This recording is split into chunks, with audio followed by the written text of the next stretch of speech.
Question 3. What have you learnt from your audience feedback? Starting with the feedback for the trailer, after our first rough cut we had some feedback and people repeatedly said that we lost our pace and momentum roughly around the middle. Therefore, we decided to incorporate a visual montage of Sarah and Jack's faces, the couple that we're trying to show the love between, finishing with a slower image of Sarah frowning. This helps maintain the pace of our trailer, as this made up our trailer rush, which we found was a generic convention of trailers. I learned from this that maintaining the pace was important, and so I looked to make sure that we had done this from the start of our trailer. From feedback again, we found that our fight scene between our main protagonist and one of our cyborgs was too long. Therefore, we decided to cut it and make sure we cut it in all the parts where they were smiling or messing around. This fighting scene was originally in slow motion, but some people said that this affected the pace of our trailer, so we changed it to normal speed. Feedback for my poster. I was originally going to do character posters in order to show my marketing campaign. For these, I was going to have one poster with a cyborg on and one with a female protagonist. However, I decided against this, as after audience feedback of my first poster of the cyborg, it looked very boring and people said it looked too plain. Therefore, following a discussion with many of my friends, I decided to merge my two character posters together into one and focus all my attention into one poster. I also initially placed the photo on a plain background on Photoshop.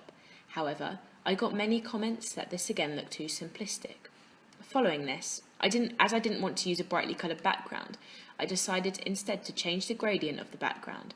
With this, I had the darker gradient surrounding the cyborg, as this represented the darkness of the dystopia, and the lighter gradient surrounding the female protagonist, implying purity in a new future. However, my next rough cut of the poster with the two characters on again looked too boring. In my audience feedback for my second poster, some people said there wasn't a lot going on, unlike other movie posters they'd seen before.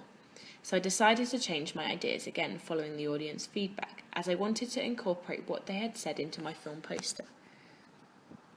My third idea for the poster was a little bit different.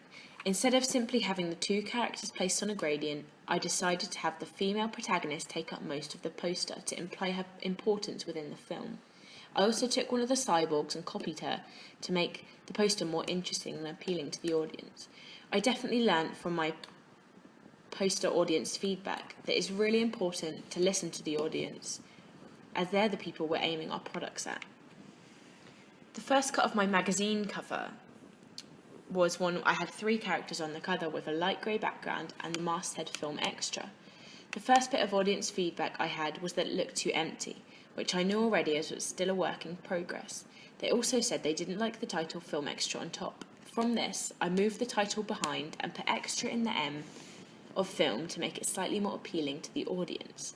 I learned from the poster feedback that this target audience like the media products to look interesting, and so I tried to continue to do this.